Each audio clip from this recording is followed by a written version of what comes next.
Hi, welcome to Pardon My Frenchie. This is me, 143. If you don't have a French, you have one now.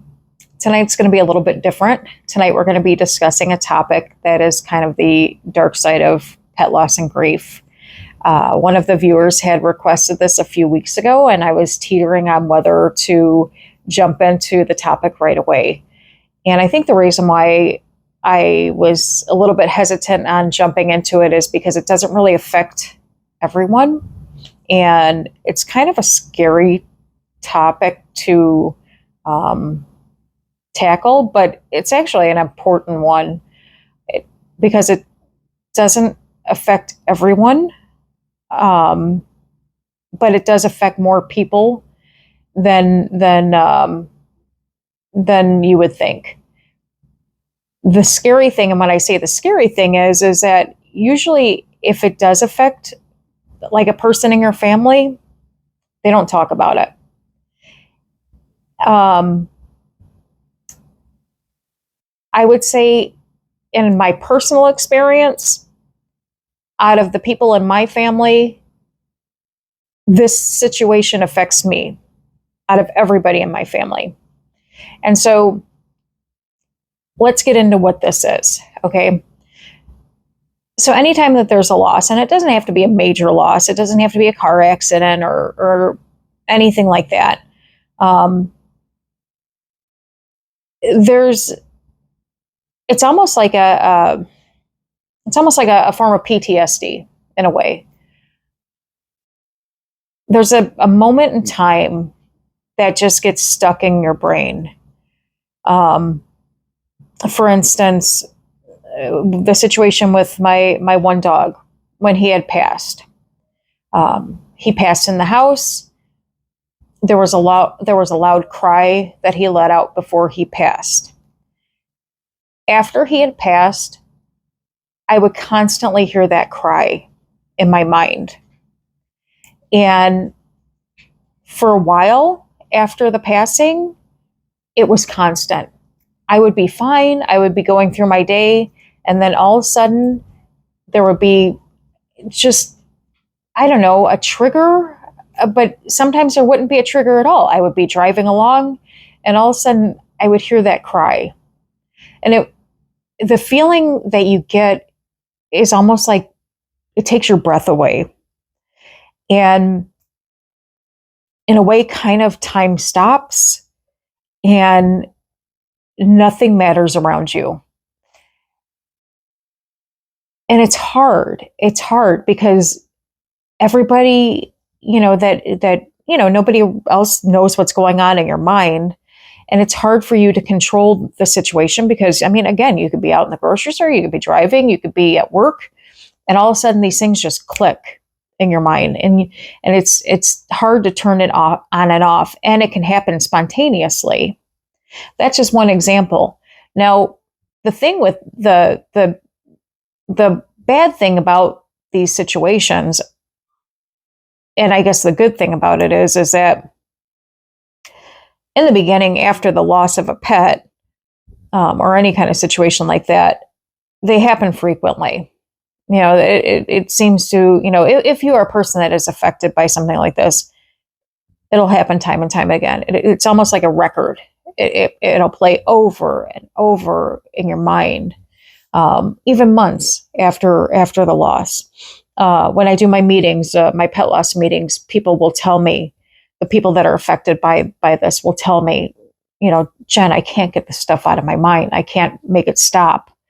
And the good thing is that we're in control of our minds. So what I've learned is that when things like this happen, you have the ability to stop it. When a thought like that comes in your mind, immediately stop it. Breathe in, breathe out, take deep breaths in, take deep breaths out. The bad thing is that sometimes with situations like this, even as time goes by, it can be years. My one dog he's passed now for, 9 years now. And there's still times that I can hear that cry just like it was yesterday. Um, and it's crazy. It's crazy how different things just get ingrained in your mind. Out of all the pets that I've lost, there's three different situations that are ingrained in my mind. And no matter where I am, I can be in a business meeting, I can be at work, I could be at the grocery store, and it'll click. I'll see the image, I'll see the picture, and it takes your breath away. Again, it's an indescribable feeling, and you just have to stop yourself. But like I said, the crazy thing about it, or in my opinion, the dark side about it, is that nobody else knows what's going on.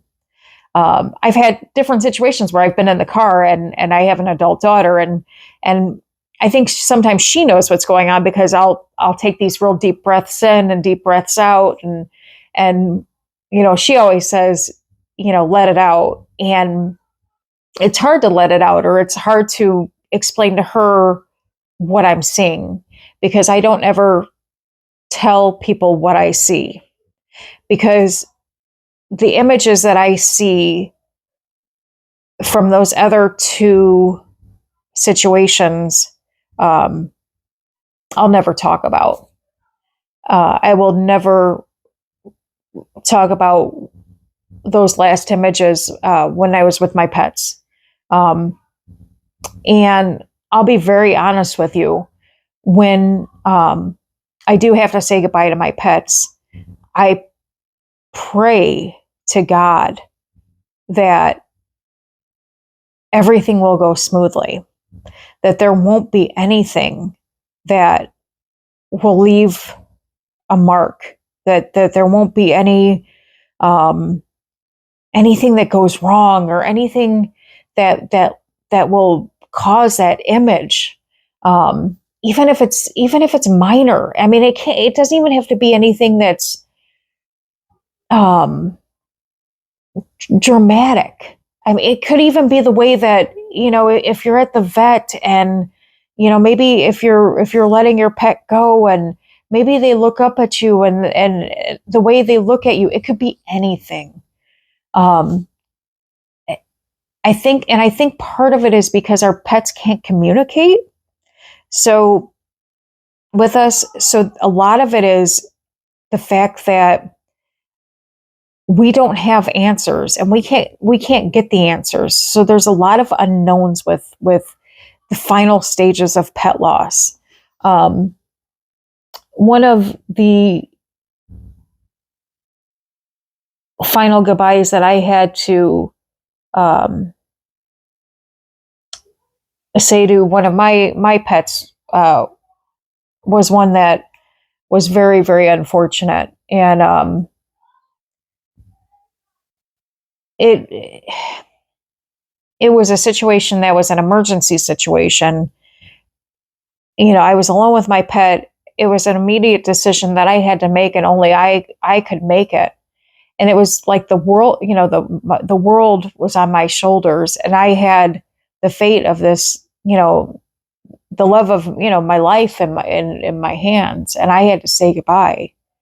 And the looks, the smells, the look on the on her face is ingrained in my mind forever. Those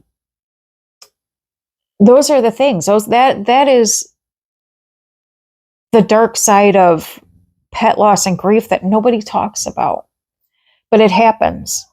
And like I said, I mean, there's so many different sides of grief, and yes, there's the times and it goes smoothly. And I was so blessed. God blessed me so well this last time with my my past one last April. With my sweet pea, she passed. She was, 15, 16 years old. I was able to hold her. She was in a blanket, and she was just at the end of her life. and I held her and I rocked her, and it was the most peaceful situation. And I rocked her until she faded away. And that, I was so very blessed that there was nothing that was lasting. There was nothing that ingrained that was a bad kind of situation in my head. But I have 3 permanent ones that will stick with me forever. The good news is that I do know that when they happen, I know that I can control them. When they happen, I immediately can turn them off. I take some deep breaths and I say, you know, okay, we're moving past this. It's okay. But it's hard. And I guess the reason why it's an important topic is because so many people go through this and so many people don't talk about this. And they should. I mean, they should seek help, or, you know, I don't know, maybe, maybe if you have a close family member, when you do go through it, know that it's normal. Know that, if there's something that triggers you, I know that with my one, that was a really bad situation. It was at the vet's office. And anytime that I took one of my other dogs to the vet, anytime I walked past that room that it happened in, it would trigger that memory. And so I would kindly ask the vet to please, I don't want to be in that room. Could we go to a different area of the vet? And they happily obliged. So, just kind of, if you can, avoid anything that would trigger memories like that. But if it does happen, take some deep breaths and know that it's okay, that you will make it through, but also know that it's normal and other people go through it too. As much as it sucks and as much as it's painful and as much as it will always kind of be ingrained in your mind, there's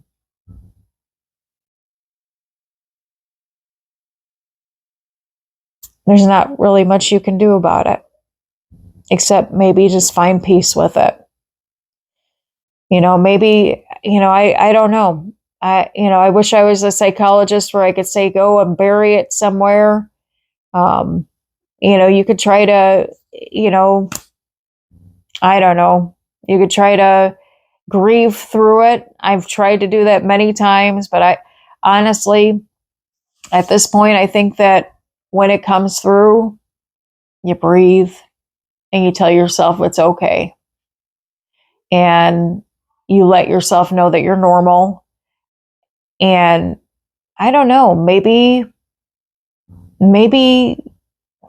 that's, I don't know. Sometimes I wonder if we're given situations like that for a reason. Maybe as shitty as it is, maybe they're situations that are supposed to prepare us for something else. I don't know. I wish I had all the answers in the world, but I don't. All I know is that maybe when things like that happen to me, I can carry the burden that somebody else didn't have to. And that's all right. And I do know that I was at least blessed enough to share those last moments with my dogs. And I wouldn't change that for the world. As shitty as those moments were, as horrible as some of those moments were, I wouldn't change that for anything. I love each and every one of them. And they gave me unconditional love from the moment I got them until the moment that I had to say goodbye to them. And there's not one day that passes by that I would ever in my life say that I would change anything. You know, they were there for me. And again, no matter what, as hard as it was, as excruciating as it was to say goodbye to them, to sign those papers, to do everything towards the end of their lives, but to be with them, wouldn't change a goddamn thing. So until next time, if you don't have a friend, have one now. This is me, 143.